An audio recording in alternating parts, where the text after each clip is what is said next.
Kapseret, hamjamboni? Hamjamboni tena.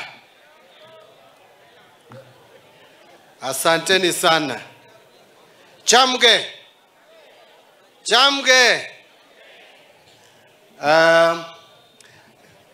Gavana wa hapa, rafiki yangu, koti moja.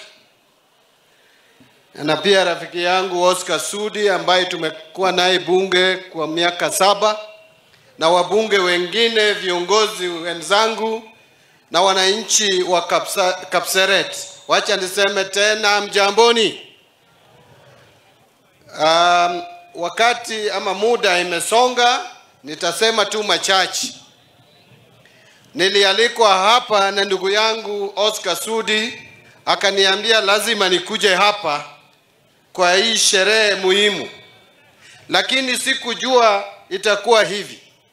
Aliniambia ni economic empowerment.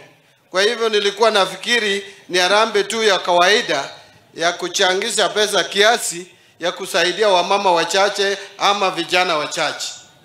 Lakini kitu ile nimeona hapa imenishangaza sana. Hii iko level ya juu zaidi. Hii iko level ya juu na hii inahitaji akili. Ndugu yangu Oscar Sudi, umepata A+. Hii ni A+, hakuna hata kuongea tena. Hii ni A+, ama kuna mtu anakataa hiyo? Kwa hivyo mkipata kiongozi kama huyu, lazima mchunge yeye, watu wa Kapseret. Juu mkipoteza huyu kiongozi, kupata mwingine itachukua hata miaka 100. Mchunge huyu mjamaa, kama anataka kuendelea na kazi, aendelee. Wangapi wanakubaliana na mimi Oscar Sudi aendelee kuchapia watu kazi? Ya pili, mimi nimekuja hapa kama waziri wa fedha. Na nikimalizia nita flag off officially. Nimepata hii, menipea kazi kiasi ya kuflag off, na hiyo itabaki kwa record. Mimi ndiye nimekuwa mgeni mashuhuri. Unajua nilikuwa nafikiri tu unakuwa hapa na deputy president. Kumbe Oscar aliamua deputy president hatafika hapa. Mbadi ndiye atakuwa mgeni mkubwa. Sasa wacha niseme siasa kidogo ya maendeleo. Unajua siku hizi mimi ni mfanyakazi ya serikali. Mimi ni mtu wa mkono ya William Ruto siku hizi. 1 year ago, kama mungeambiwa ati Mbadi atakuwa mtu wa mkono wa William, ungeuliza uko na akili timamu kweli? Lakini siku ya leo tuko hapa. Na mimi nataka kusema, ukiwekwa kwa kiwango fulani katika uongozi, lazima ujue you have got a responsibility. Kuna vitu lazima ufanye tofauti. Kuna vile inatakikana uongee kama kiongozi. Ukipewa uongozi ukuwe deputy president wa nchi, maneno inatokea kwa mdomo yako. Lazima watu waone huyu ni mtu anafaa. Huwezi kuanza kugawanya watu, kuongea kwa msingi ya ukabila. Ukiamuka asubuhi ukabila, mchana ukabila, usiku ukabila. Na Kenya tuko kabila 40 na kitu. Na Mungu hakukuwa mjinga kutuweka hapa nchi na tuite hii nchi Kenya. Na hiyo ndiyo sababu ninapenda rais. Dunia mzima, ulimwengu mzima, huwezi pata mtu amechaguliwa kuwa rais, hata kama ni ngumu namna gani, atoe mtu sehemu ingine ama mrengo ingine aweke kama waziri wake wa fedha. Hiyo kitu ni mtu mmoja tu ndiye anaweza fanya nchi hii yote dunia hii yote na ni William Ruto. Hata ukienda London, hata ukienda Washington, hata ukienda Beijing, hakuna kiongozi anaweza chaguliwa na achukue mtu mwingine kutoka mrengo mwingine wa siasa, mtu ambaye hakukampeni na yeye, mtu ambaye hakumpigia kura aweke kama waziri wake wa fedha. Unaweza pewa waziri yeyote lakini si ya fedha. Ama hapo nimesema uongo? Hiyo inamaanisha William Ruto is a different leader. He is a courageous leader. He takes risks. He did not know that once he picks Mbadi to be his minister for finance, what will he do? But I want to assure you that mimi sita let down. Sitamwangusha. Nitachapa kazi na bidii yote na uwezo wangu wote na akili yangu yote nimeweka kwa hii kazi, ili tuone uchumi yetu imesonga mbele. Wakati Ruto alichaguliwa miaka miwili iliyopita, alipata uchumi ya Kenya ilikuwa mbaya zaidi. Unachaguliwa na deficit ya nchi ni trilioni 1. Unachaguliwa na deni hata ujui utalipa namna gani. Nikisikia watu wengine wanasema ati ameshindwa kazi, serikali imeshindwa kazi. Kuna watu wengine wanafikiria mtu akimaliza miaka miwili anaweza badilisha Kenya ikuwe Washington, Beijing ama London. Hiyo haiwezekani. Lazima tuanze mahali na tusonge mbele. Na hiyo kazi imeanzishwa. Kazi inaendelea. Kitu muhimu kwa binadamu ni chakula. Wakati Ruto alichaguliwa, tulikuwa tunaweka masufuria kwa kichwa juu chakula haikukuwa Kenya. Sijaona mtu yeyote anaenda street, hata Rigiji mwenyewe ama Kalonzo, akiweka sufuria kwa kichwa. Hiyo ni kumaanisha siku hizi kuna chakula watu wanakula. Na hiyo chakula imetokea wapi?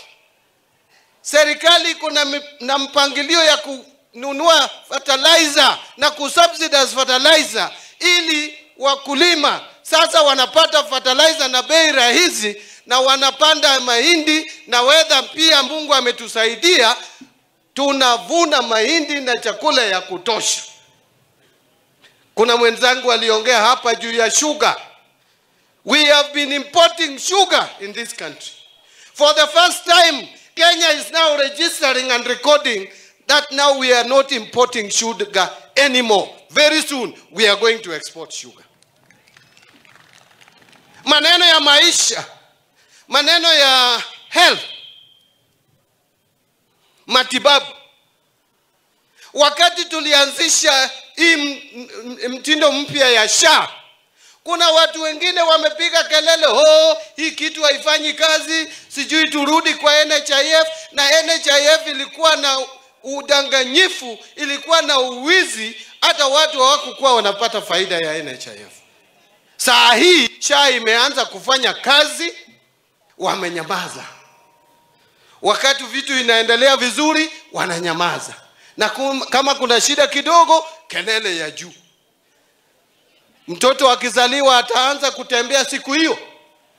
Lazima mtoto akizaliwa aanze maisha yake pole pole. Na hiyo ndiyo SHA na health. Mimi naona mvua inakuja, lakini nataka nimalizie haraka. Wacha niwaambie watu wa Kapseret, msidanganywe ati serikali imeshindwa na kazi. Ninawaambia kama waziri wenyu wa fedha, hii kazi tunaichapa, tunazonga mbele. Hata barabara zile zilikwama yote Kenya mzima, tumelipa contractors wa barabara, wengi wamerudi kwa barabara karibu wote. Na mtaona tukiendelea mbele, mabarabara zetu zote zitaanza kujengwa. Na soko, serikali gani tangu tupate uhuru imejenga soko 400 in 2 years in this country? isipokuwa ni hii serikali. Kwa hivyo mimi nasema nikisimama hapa, kama ni kazi, hii serikali inafanya kazi. Kama hutaki kukubali, wananchi wenyewe watakubali. Na mimi wacha nimalizie. Siku ya leo nimekuja hapa. Mnajua mimi nilikuwa chairman wa ODM. The longest serving chairman of ODM to date. Sisi tuliamua tufanye kazi pamoja na UDA na Kenya Kwanza ya William Ruto, tusonge mbele. Juzi rais alikuja Homa Bay kwa madaraka. Si watu wetu walilala kwa uwanja. Wajaluo wakikupenda wanakupenda. Hakuna maneno ingine. Na tumeamua tunampenda kwa sababu ya kitendo chake. Vile anachapa kazi. Vile tunaona ameanza kuchapa kazi kwetu. Na hapo ndiye tuko, hatutoki. Sisi kama Wajaluo tunasema tumekaa nje pia ya kutosha. Sisi pia tunataka kusikia warmth ya serikali. Na tumeingia na kichwa, hatutatoka. Sasa tunatoka namna gani? Na sisi ndiye tunachunga pesa. Hata mshahara yote wale wanakula mshahara ya Kenya mzima, hata president mwenyewe mimi ndiye ninaweka sei ni apate mshahara. Nikikataa kuweka sei, hata rais hawezi pata mshahara. Hata Oscar Sudi hawezi pata mshahara. Kwa hivyo mimi nasema, na vile tunasema kwetu, sijachaguliwa kuserve our people. Nimechaguliwa kwa hii kazi ni serve Kenya mzima. Fairness, equity is what we are calling for.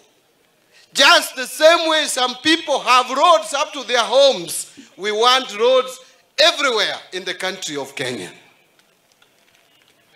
Nilisema wakati nilikuja kwa mazishi ya mama Wetangula, speaker wetu, kuna watu wengine wako na barabara mpaka kwa bedroom yao, na hiyo si mbaya.